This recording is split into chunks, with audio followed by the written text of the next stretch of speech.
Hi viewers, మనం వచ్చేసి first language Telugu 4వ తరగతి సుమతి శతకము తెలంగాణ గవర్నమెంట్ చూస్తూ ఉన్నాము. పద్యాల పోటీలు జరుగుతున్నాయి. ఈ బొమ్మల గురించి తర్వాత చూద్దాము. ఈ యొక్క పాఠంలో విద్యార్థుల్లో నైతిక విలువలు పెరగాలి, ఆ నైతిక విలువలను పెంచడానికి శతక పద్యాలు అనేటువంటిది ముఖ్యంగా దోహదపడతాయి. ఈ యొక్క సుమతి శతకాన్ని రచించినది వచ్చేసి బద్దెన సుమతి శతకంలోని పద్యాలను పరిచయం చేస్తూ నైతిక విలువలను పిల్లలకి చెప్పడమే అనమాట ఈ యొక్క పాఠం యొక్క ఉద్దేశము. ఉపకారికి నుపకారము విపరీతము కాదు సేయ వివరింపంగా నపకారికి నుపకారము నెపమెన్నక సేయువాడు నేర్పరి సుమతి. ఇక్కడ వచ్చేసి సుమతి మనకు మేలు చేసిన వారికి మేలు కలగాలి అనేటువంటి కోరుకోవడము పెద్ద విషయమేం కాదు.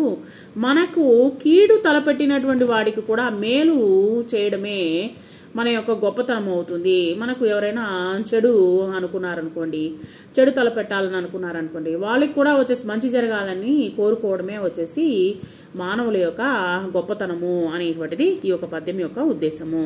చీమలు పెట్టిన పుట్టలు పాముల కిరువైనట్లు పామరొండు తగన్ హేమంబు గూడబెట్టిన భూమీసుల పాలు చేరు భువిలో సుమతి. ఈ సుమతి చిన్నవైన చీమలు ఎంతో కష్టపడి వచ్చేసి ఏం చేస్తాయి, పుట్టల్ని కడతాయన్నమాట. పుట్టలు కడతాయి, కష్టపడి చాలా పెద్ద పుట్టల్ని కడతాయన్నమాట. కానీ వీటిలో ఏం చేస్తుంది, పాము వచ్చి చేరిపోతుంది అనమాట, పాము వచ్చి నివసిస్తూ ఉంటుంది. అట్లాగే అమాయకుడు అత్యాశతో ధనాన్ని కూడబెడితే అది రాజుల పాలు అవుతుంది. సో అత్యాశపడి మనము ధనాన్ని బాగా సంపాదించి దాన్ని వచ్చేసి దాచిపెట్టుకోవాలి అని అనుకున్నప్పుడు అది వేరొకరి పాలు అవుతుంది. అంటే ఆ యొక్క పూర్వకాలంలో అయితే రాజుల యొక్క పాలు అవుతుంది అనేటువంటిది ఈ యొక్క ఉద్దేశం అనమాట. కాబట్టి చేర్చిపెట్టాలి, అదేవిధంగా చేర్చిపెట్టినటువంటి ధనాన్ని వచ్చేసి మనము అనుభవించాలి. తన కోపమే తన శత్రువు, తన శాంతమే తనకు రక్ష, దయ చుట్టంబౌ తన సంతోషమే స్వర్గము, తన దుఃఖమే నరకమండ్రు తథ్యము సుమతి. సుమతి తనలో ఉండేటువంటి కోపమే తనకు శత్రువు అనమాట. సో మనము మనం వచ్చేసి కోపంతో మనము మాట్లాడేస్తాము, మనలో ఉన్నటువంటి శత్రువు అదే అనమాట. తనలోని శాంతమే తనకు రక్ష, శాంతంగా ఉండడమే మనకు రక్షణని ఇస్తుంది. దయనే చుట్టము, దయగా ఉండాలి.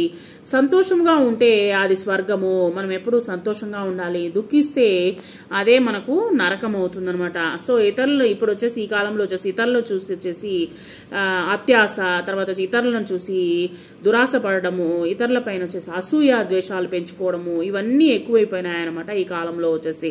సో ఇవన్నీ దుఃఖించకుండా మనకి వచ్చిన దాంట్లో సంతోషంగా మనం వచ్చేసి మన యొక్క దాన్ని వచ్చేసి స్వర్గముగా మనం వచ్చేసి చేసుకోవచ్చు అనమాట. ఎప్పుడు సంపద కలిగినా నప్పుడు బంధువులు వత్తురది ఎట్లనచో దెప్పలుగా జరువు నిండిన గప్పలు 10,000 చేరు గదరా సుమతి. ఇక్కడ వచ్చేసి ఎప్పుడు సంపద కలిగినప్పుడు మనకు డబ్బు ఎక్కువైంది అనుకోండి, మన దగ్గరకు వచ్చేసి బంధువులందరూ అప్పుడు వచ్చి చేరతారనమాట.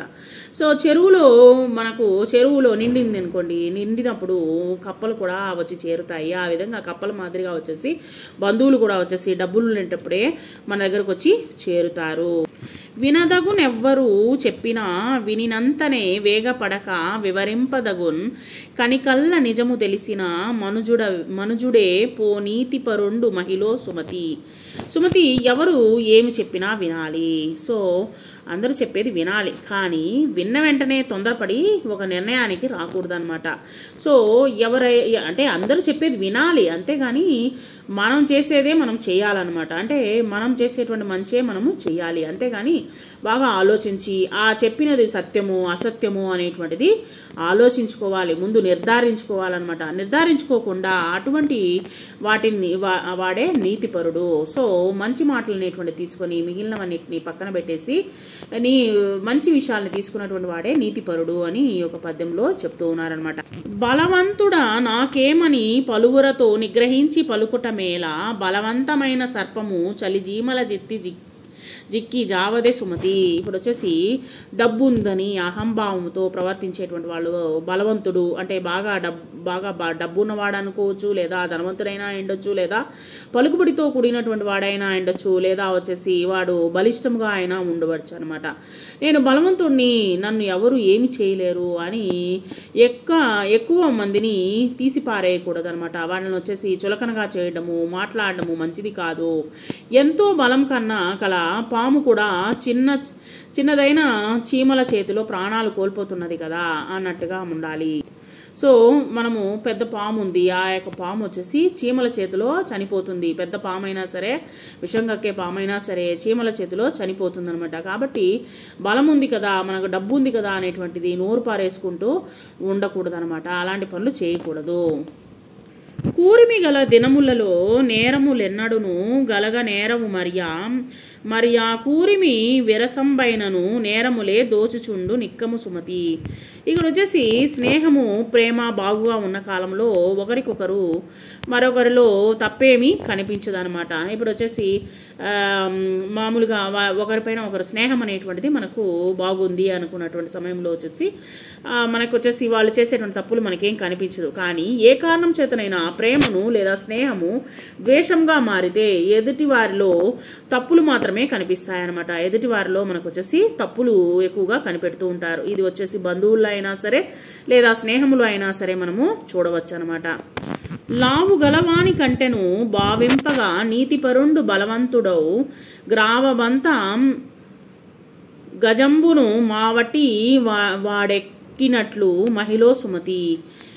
శారీరక బలం కలవాని కంటే నీతి తెలిసిన వాడు చాలా బలవంతుడు అనమాట. నీతితో కూడినటువంటి వాడు బలవంతుడు. సో మనం వచ్చేసి శారీరక బలము కలిగినటువంటి వాడంతా మంచి బలవంతుడు కాదనమాట. పర్వతమంత శారీరక బలం గల ఏనుగును తెలివైనటువంటి మావటి వాడు ఏం చేస్తాడు, ఎక్కుతున్నాడు కదా, దానిపైన ఎక్కి దాన్ని కంట్రోల్లో ఉంచుతున్నాడు. కాబట్టి మనం వచ్చేసి బలవంతుడి కన్నా బుద్ధి బలము నీతితో కూడినటువంటి వాడే బలవంతుడు అనేటువంటిది ఈ పద్యం ద్వారా తెలుసుకున్నాము. ఇక్కడ నీతి మాటలు వినడము చాలా ఎంతో ముఖ్యం అనమాట. వాటి ఆచరణ అంతకంటే ముఖ్యము. నీతి మాటలు వినడం మటుకే కాదు, దాన్ని ఆచరించడం కూడా చాలా ముఖ్యం అనమాట.